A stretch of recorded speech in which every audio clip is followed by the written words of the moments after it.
Nutriments, MPK, bioponie, hydroponie, comment ça marche? Comme tout être vivant, la plante a besoin de nutriments pour se nourrir. Une bonne croissance sera par ailleurs accompagnée d'oxygène, de luminosité et de minéraux. Mais comment se nourrit la plante? Dans une plantation en terre, les racines vont capter au fur et à mesure leurs besoins dans les éléments qui l'entourent. Mais lorsque vous passez à l'hydroponie, ces nutriments naturellement présents dans la terre sont par défaut absents de l'eau. C'est pourquoi l'on vous parle en général de solutions nutritives. Mais de quoi se nourrit une plante?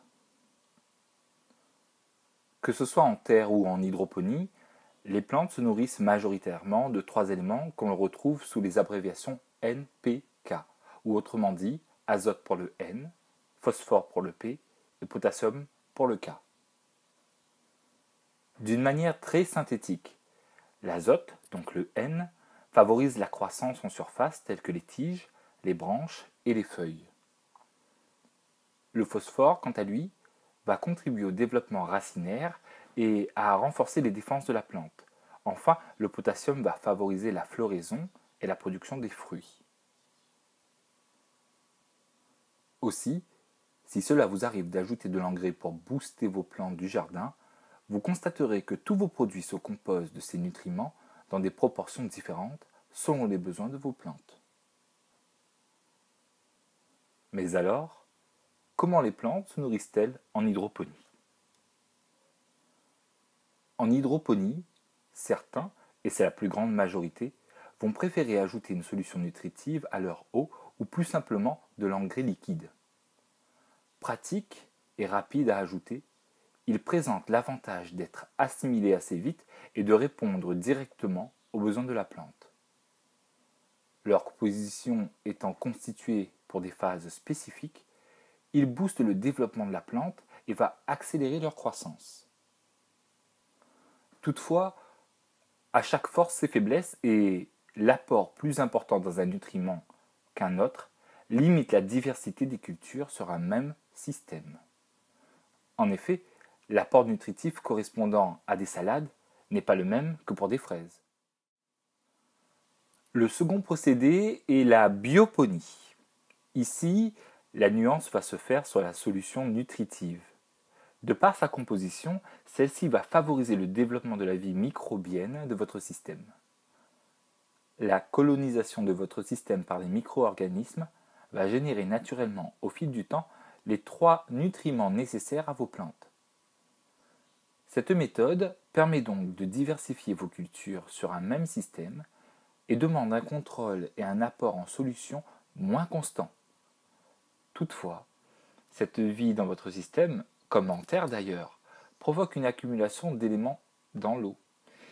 Il nécessite donc un nettoyage occasionnel et partiel pour conserver la vie microbienne.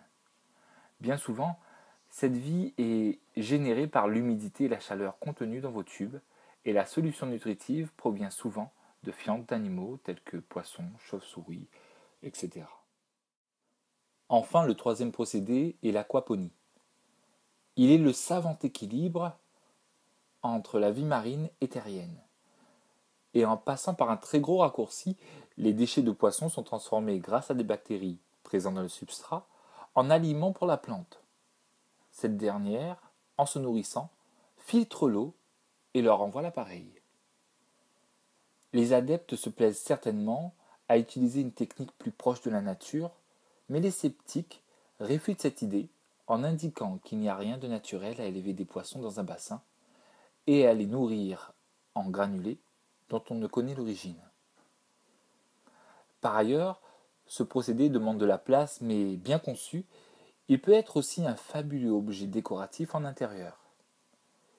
Il nécessite bien évidemment de nourrir des poissons, mais cela peut être ludique lorsqu'on a des enfants. Mais pour finir, nous n'avons pas abordé la notion des oligo-éléments. Alors qu'est-ce que c'est?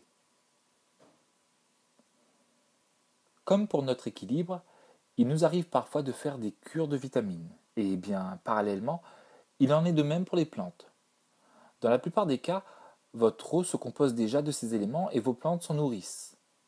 Cette consommation est une partie infime, mais comme pour nous, elle contribue au bien-être de la plante et renforce son système immunitaire.